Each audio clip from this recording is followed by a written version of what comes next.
여기 모인 여러분들을 주님의 이름으로 축복합니다. 우리 사도신경으로 하나님께 우리의 신앙을 고백하시겠습니다. 전능하사 천지를 만드신 하나님 아버지를 내가 믿사오며 그 외아들 우리 주 예수 그리스도를 믿사오니 이는 성령으로 잉태하사 동정녀 마리아에게 나시고 본디오 빌라도에게 고난을 받으사 십자가에 못 박혀 죽으시고 장사한 지 사흘 만에 죽은 자 가운데서 다시 살아나시며 하늘에 오르사 전능하신 하나님 우편에 앉아 계시다가 저리로서 산자와 죽은 자를 심판하러 오시리라. 성령을 믿사오며 거룩한 교회와 성도가 서로 교통하는 것과 죄를 사하여 주시는 것과 몸이 다시 사는 것과 영원히 사는 것을 믿사옵나이다. 아멘. 살아계신 하나님 아버지, 오늘도 우리에게 새날 새 생명 허락해 주심을 감사합니다. 오늘도 우리의 삶, 우리의 시간들, 우리가 거하는 그 장소를 하나님께 의탁합니다. 하나님께서 하나님의 뜻으로, 하나님의 다스림으로 우리를 인도하여 주시옵소서. 우리의 생각과 마음이 온전히 그 하나님을 바라볼 수 있도록 인도해 주시옵시고, 예수님께서 살아생전에 하셨던 그 말씀들을 기억하며 오늘 이 하루 살아가게 해 주시옵소서. 우리의 형편들 하나님께서 너무나 잘 아십니다. 부족한 것, 결핍, 어려운 것 있습니다. 하나님께서 하나님의 방법대로, 하나님 뜻대로 채워가 주시옵소서. 모든 걸 의탁하며 예수 그리스도의 이름으로 기도드렸사옵나이다. 아멘. 찬송가 325장 찬양하시겠습니다. 새 찬송가 325장, 통일 찬송가 359장입니다. 예수가 함께 계시니 찬양하시겠습니다.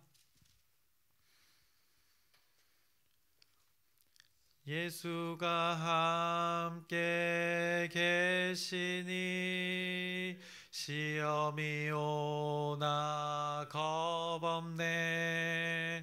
기쁨의 근원 되시는 예수를 위해 삽시다. 날마다 주를 섬기며 언제나 주를 기리고 그 사랑 안에 살면서 딴 길로 가지 맙시다. 이 세상 사는 동안에 주 이름 전파하면서 무한한 복락 주시는 예수를 위해 삽시다. 날마다 주를 섬기며 언제나 주를 기리고 그 사랑 안에 살면서 딴 길로 가지 맙시다. 이 세상 친구 없어도 예수는 나의 친구니 불의한 일을 버리고 예수를 위해 삽시다. 날마다 주를 섬기며 언제나 주를 기리고 그 사랑 안에 살면서 딴 길로 가지 맙시다. 주께서 심판하실 때 잘했다 칭찬하리니 이러한 상급 받도록 예수를 위해 삽시다. 날마다 주를 섬기며 언제나 주를 기리고 그 사랑 안에 살면서 딴 길로 가지 맙시다. 아멘. 오늘 함께 나누실 말씀은 누가복음 11장 1절부터 13절까지의 말씀입니다. 누가복음 11장 1절부터 13절까지의 말씀을 함께 나누겠습니다. 어제 말씀 잠깐 기억해 보자면 어제 말씀에서는 그 율법 교사의 그 질문이 있었습니다. 그래서 내 이웃이 누구니까라는 질문이었습니다. 이 질문에 예수님께서는 이 선한 사마리아 사람의 그 비유로 그 함께하는 이들을 모두 이렇게 깨우쳐 주셨습니다. 그래서 하나님이 말씀하신 그 율법의 내용이 하나님 사랑 또 이웃 사랑을 말씀하고 있는데 그것은 그 책에 적혀진 단순한 글이 아니라는 것이었습니다. 그래서 율법에 기록된 그 하나님을 사랑하고 이웃을 사랑한다는 것, 그것을 읽고 외우는 것들이 있었는데 그것을 넘어선 실제가 있어야 함을 예수님께서 말씀하셨습니다. 그래서 하나님을 사랑하고 이웃을 사랑하는데 그것에 또 전제된 것이 바로 어떤 대상을 이 사랑한다는 것, 그것을 생각해 봤을 때 이런 사마리아 사람의 비유를 통해서 희생과 섬김이 반드시 전제된다는 것을 말씀하셨습니다. 그래서 그 상대의 필요를 잘 알고 상대의 필요를 채워주기 위해서 나의 살을 깎는 희생, 그리고 알고도 눈 감아주고 또 조금 더 기다려주고 또 때론 우리의 신앙생활을 봤을 때 때론 말씀으로 권면해주고 이런 것이 이 상대의 필요에 맞춘 실제라는 그 사랑이라고 예수님께서 깨우쳐 주셨습니다. 그래서 그 비유를 통해서 깨닫게 하신 것은 결국에는 내가 원하는 것을 이루는 것이 아니라 상대의 것을 이루는 것이 이 사랑이라는 이 단어로 표현되어지는 것이라고 말씀해 준 것입니다. 결국 율법이 말한 그 목숨과 뜻과 힘을 다하여 무엇인가를 한다는 것은 이 섬김과 희생이 전제된 그 상대의 필요를 위한 체험이라고도 할 수 있는데 그것은 오직 이 사랑이라는 단어로밖에 표현되어지지 않는다는 것을 예수님께서 그 실제를 통해서 비유를 통해서 말씀해 주셨습니다. 그래서 그 사랑을 자신의 입에 맞게 입맛에 맞게 자신의 뜻으로 이 제한하려는 이 율법 교사의 질문의 의도에 예수님께서는 우리가 하나님을 사랑하고 이웃을 사랑할 때 내가 그 사랑할 수 있는 그 범위를 정하는데 그 사랑이 가능한 존재와 가능하지 않는 존재를 구별하는 것이 아니라 하나님의 사랑이 필요한 자들에게는 누구에게든지 가서 그 필요한 자의 이웃이 되어서 그 이웃의 사랑이 되어라라고 이렇게 예수님께서 말씀하셨던 것입니다. 그래서 그 비유를 말씀하실 때 어떤 사람이 강도를 만나 거의 죽기에 이르렀습니다. 그 어려움에 처한 자를 어떻게 대하는가, 이 상황을 마주한 사람들의 반응을 통해서 참 사랑이 무엇인지를 예수님께서 깨닫게 했던 것입니다. 그래서 강도를 물심양면으로 도와준 그 사마리아 사람을 생각하게 하면서 그 사마리아 사람을 또 우리가 생각해 볼 때 그도 분명 그 일 가운데 자신의 일이 있었을 것입니다. 자신의 상황이 분명히 있었을 것입니다. 그런데 그 사람에게는 그 선함이 있었다고 비유로 말씀해 주셨습니다. 근데 그 선함이 예수님이 말씀하신 그 하나님의 사랑이 전제된 그 이웃을 향한 사랑이었다고 그 비유로 말씀해 주신 것입니다. 그 글을 통하여 말씀하신 것이 그에게는 실제가 되었다고 그 비유를 통해서 말씀하셨습니다. 그래서 하나님의 율법에서 말씀하신 사랑이 그 선한 사마리아 사람에게 있었다고 말씀하시는 것입니다. 비록 이방일지라도 말입니다. 그래서 이게 쉬운 일이 아닙니다. 사실 그 선한 사마리아 사람의 비유가 자신의 처지가 있고 상황이 있고 자신의 일들이 있는데 그 상황을 맞닥뜨려서 우리가 동일하게 그 상황을 맞닥뜨린다면 그것을 감내하는 것이 쉽지는 않습니다. 이렇게 누군가를 위해서 희생의 섬김을 하는 것은 분명 쉽지 않은 일일 것입니다. 이 쉽지 않은 일들을 우리는 어떻게 감당할 수 있을까 생각해 봐야 됩니다. 분명 예수님께서는 이렇게 감당하라고 가르쳐 주셨습니다.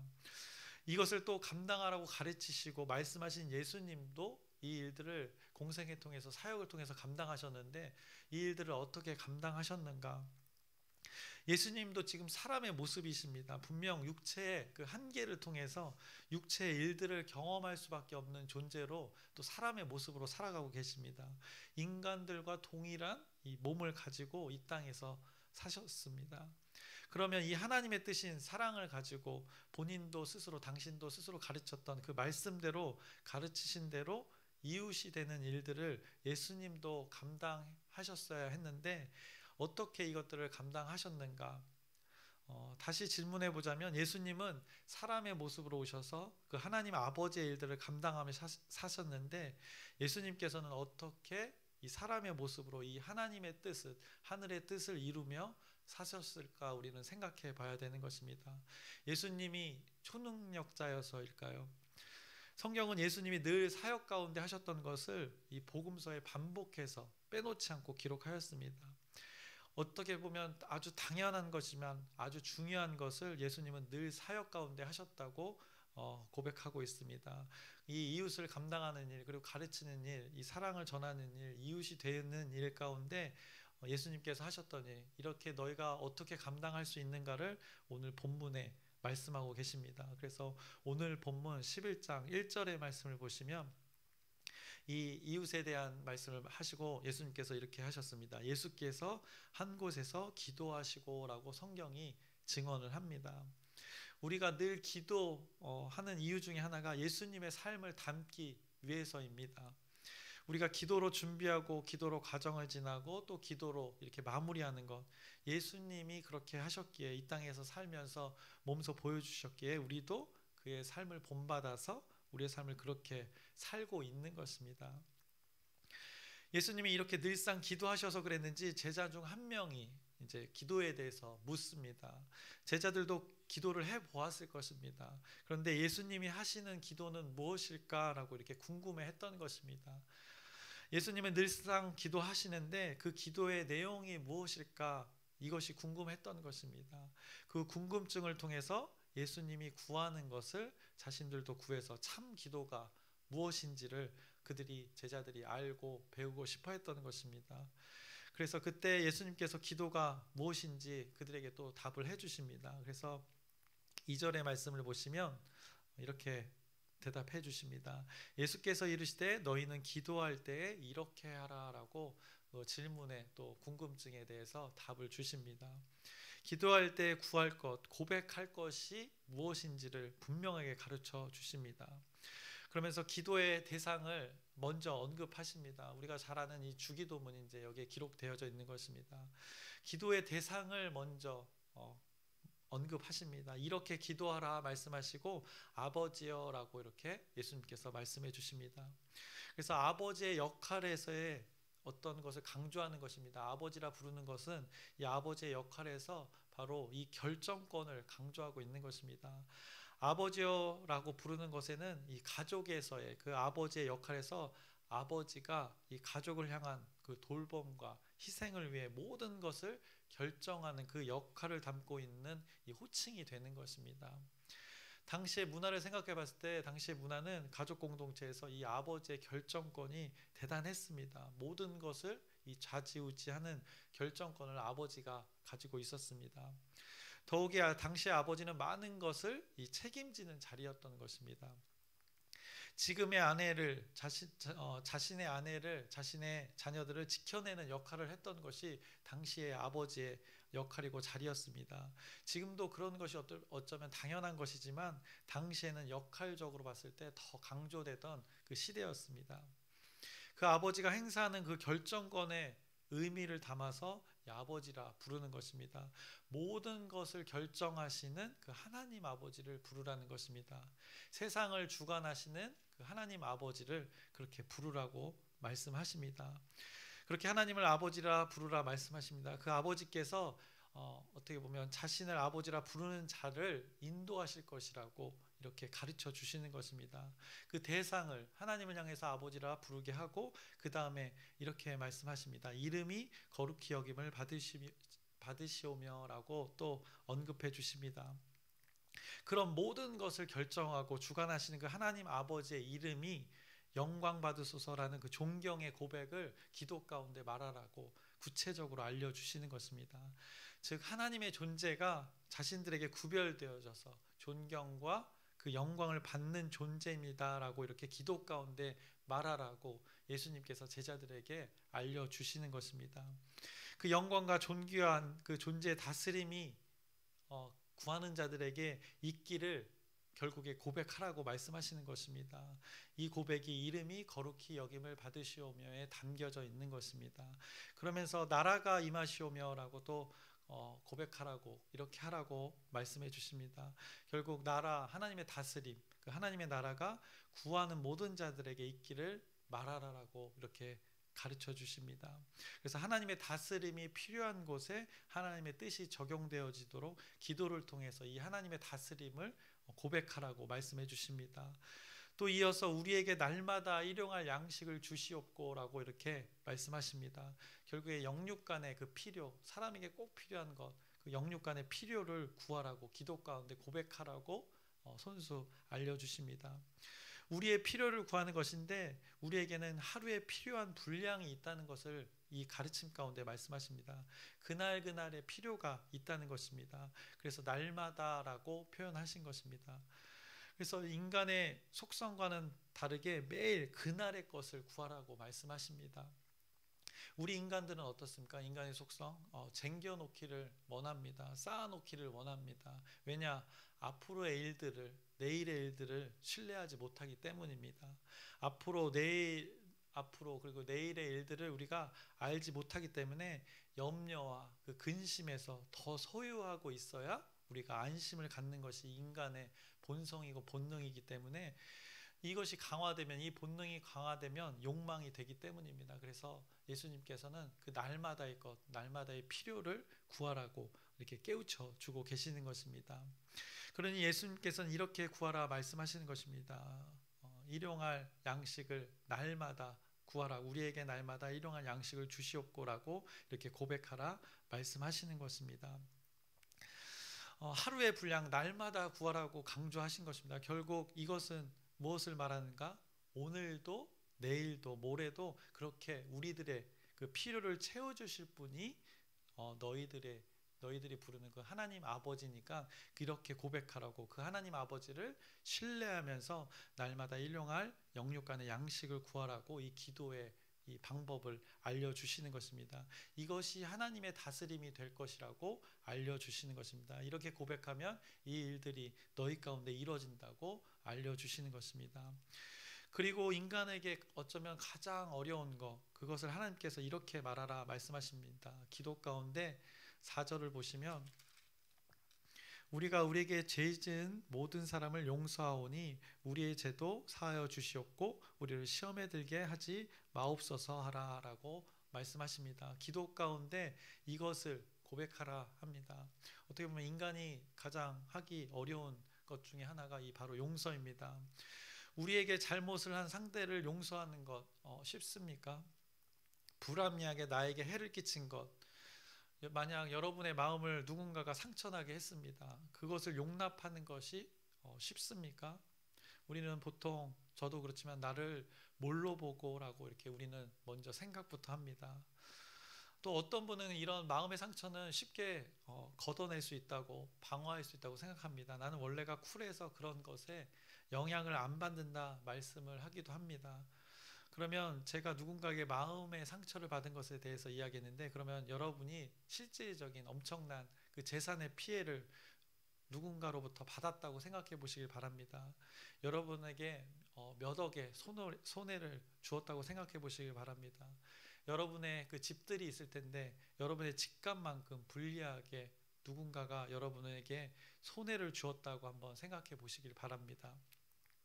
그것이 쉽게 용서가 됩니까? 그의 죄를 용납할 수 있겠습니까? 이 상대의 잘못으로 인한 나의 피해, 상대의 그 죄를 용서하는 것은 이렇게 결코 쉬운 일이 아닌 것입니다. 그래서 우리가 그것을, 그 죄 용서에 대한 것을 스스로 감당하기는 어려운 존재라는 것을 다시 한번 알려주시는 것입니다. 그러니 우리가 어려워하고 하고 싶지 않은 것을 이 하나님 아버지께 구함을 통해서 해결을 받으라라고 말씀하고 계십니다. 더욱이 인간이 감히 감당할 수 없는 그 죄 사함의 영역이 있습니다. 하나님을 주인으로 인정하고 내가 주인 인정하지 않고 내가 주인 되었던 삶의 죄, 이것을 누가 값을 치룰 것인가 우리 질문해 봐야 됩니다. 여러분이 하나님을 주인 삼지 않고 스스로가 인생의 그 주인이 되어 살았던 그 시간들을 누가 값을 치릅니까? 원래는 우리가 감당해야 할 몫인 것입니다. 여러분들이, 저와 여러분들이 하나님을 알지 못하던 시기에 살았던 그 시간들, 하나님이 주인 되지 않고 내가 주인 되었던 그 삶의 시간들, 그래서 죄를 지었던, 하나님을 인정하지 않았던 시간들에 대한 값은 누가 치를 것입니까? 그 시간들에 대한 용서는 누가 할 수 있을까요? 우리가 사망의 권세에 살았던 순간들에 대한 값을 분명히 값을 치러야 됩니다. 그 값을 누가 치를 수 있을까요? 오직 하나님 아버지만 가능하다는 것을 이 기도를 통해서 알려주고 계시는 것입니다. 그것의 고백이 우리의 죄를 사하여 주시옵고라는 고백이 되는 것입니다. 그래서 성경에서 말하는 그 죄의 영역, 하나님을 믿는 믿음의 영역에서의 그 죄사함은 오직 하나님 아버지만 이 가능한, 하나님만의 유일한 영역임을 인정하라는 고백이 오늘 이 기도에 담겨져 있는 것입니다. 그래서 율법 교사 바리새인들이 하나님의 말씀, 그 율법을 가지고 판단했던 영역들, 그거는 잘못된 것이고 오직 판단하고 결정할 수 있는 존재는 하나님 아버지시다라고 기도 가운데 이것을 고백하라고 예수님께서 알려주시는 것입니다. 그것을 고백하는 것이 기도이다라고, 이 주기도문이라고 알려주시는 것입니다. 제자들에게 또 우리들에게 지금 깨우쳐 주시는 것입니다. 기도 가운데 이것을 구할 때 이 구함을 통해 하나님의 일하심의 과정들이 일어난다는 것입니다. 이 구함을 통해 하나님의 일하심의 과정을 우리가 지나야 된다고 말씀하시는 것입니다. 그래서 우리가 어떤 이 하나님의 일들을 감당할 때 이런 기도를 할 텐데, 이런 과정에서 혹여나 낙심하거나 포기하지 말 것을 덧붙여 구하라고 예수님께서 말씀해 주십니다. 그래서 마지막에 우리를 시험에 들게 하지 마시옵소서라고 이것까지도 하나님께서, 예수님께서 알려주십니다. 그래서 하나님의 온전한 뜻이 이루어지도록, 지속되도록 우리를 인도해 달라는 그 간절한 믿음을 이렇게 말하라고 가르쳐 주셨습니다. 이것이 주님이 가르쳐 주신 기도가 되는 것입니다. 예수님께서는 기도는 이것이다라고 말씀하신 것입니다. 이 앞서 이웃에 관한 예수님의 많은 말씀들이 있었습니다. 앞서 이웃이 되기 위한 것, 이웃에게 사랑을 전달하는 것을 이렇게 말씀하시고 그들의 필요를 채우기 위해서는 이 사마리아 사람의 선함이라는 것을 언급하셨는데, 그런 것이 이루어질 수 있는 방법은 바로 이런 기도를 통해서 모든 것이 이루어진다고 예수님께서 하나하나 지금 가르쳐주고 계시는 것입니다. 오늘의 본문의 말씀대로 이렇게 고백함을 통해서 하나님의 나라가 그 이웃에게 임할 수 있다는 것입니다. 또 구하는 자에게도 임하게 된다는 것을 지금 이 기도를 통해서 깨우쳐 주고 계시는 것입니다.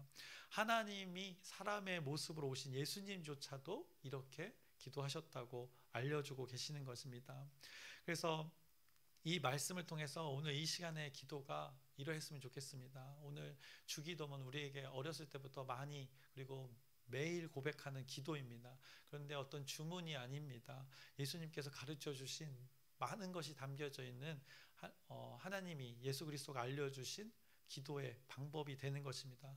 이렇게 말하라라고 깨우쳐주고 계시는 것입니다. 다시 우리가 오늘 예배를 마칠 때도 이 고백을 할 텐데, 오늘 이 시간의 기도가 이러했으면 좋겠습니다. 그래서 예수님이 그 가르쳐 주신 기도로 우리의 영육 간의 필요와 우리와 함께하는 모든 이들의 필요 가운데 이 하나님 아버지의 뜻이, 하나님의 다스림을 통해서 우리의 인생이 이 풍성이 채워지는 생명의 일들이 벌어지기를 주님의 이름으로 기대하고 소망을 해봅니다. 그래서 예수님께서는 이 기도를 말씀하시면서 이렇게 구하라라고 말씀하십니다. 이렇게 찾으라라고 말씀하십니다. 이렇게 두드리라라고 말씀하시는 것입니다. 그러면 이렇게 구하는 자들, 두드리는 자들, 찾는 자들에게 어떤 응답이 오는가, 그것까지도 말씀해 주십니다. 그래서 오늘 본문 13절의 마지막 절에 마지막 부분을 보시면 예수님께서 이렇게 말씀하십니다. 하물며 너희 하늘 아버지께서 구하는 자에게 성령을 주시지 않겠느냐 하시니라 라고 말씀합니다. 이 구하는 것들의 답이 이 성령이라고 말씀하십니다. 하나님의 영이라고 말씀하고 계십니다. 결국 하나님의 영이 일하신다는 것입니다. 우리의 고백 가운데, 예수님이 가르쳐 주신 그 고백 가운데 성령 하나님의 일하심이 있음을 말씀해 주고 계시는 것입니다.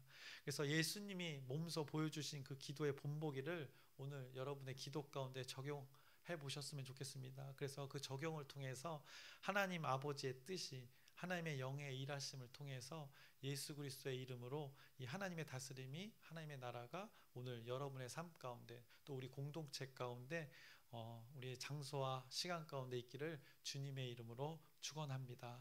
기도하겠습니다. 살아계신 하나님 아버지, 오늘도 어김없이 하나님의 말씀을 나누었습니다. 주님께서 가르쳐 주신 기도에 대해서 나누었습니다. 이렇게 말하라 고백하십니다. 이렇게 말하라 가르쳐 주십니다. 이것을 진심으로 진실되게 우리의 삶 가운데 이 기도의 시간 가운데 구별된 시간 가운데 고백하기를 소망합니다.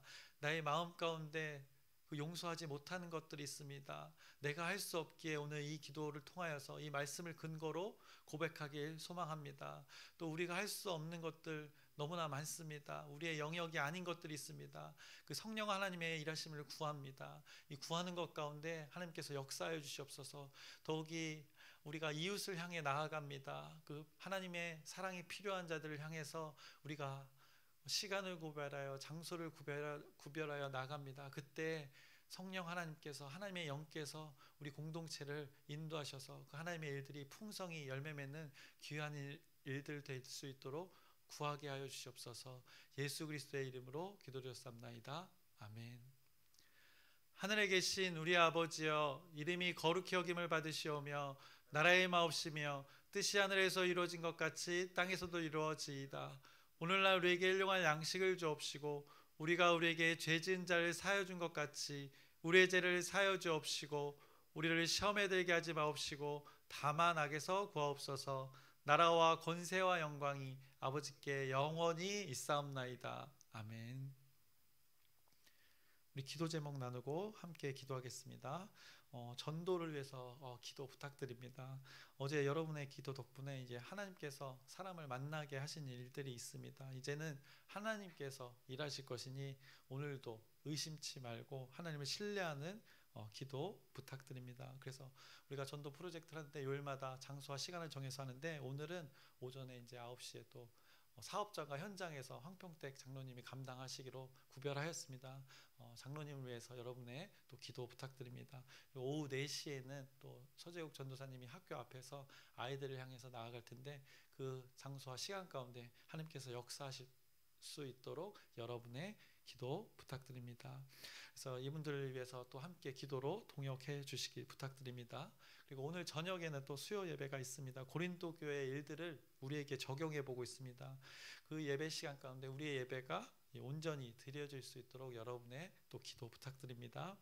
그리고 아프신 분들의 그 온전한 회복과 치유를 위해서 지속된 진실된 또 기도 부탁드립니다. 그리고 마지막으로 오늘 말씀을 근거로 하나님께 고백하셔서 하나님의 다스림이 우리 가운데 충만하기를, 그 하나님의 다스림이 충만하기를 우리 주여 크게 한번 부르짖고 함께 기도하시겠습니다.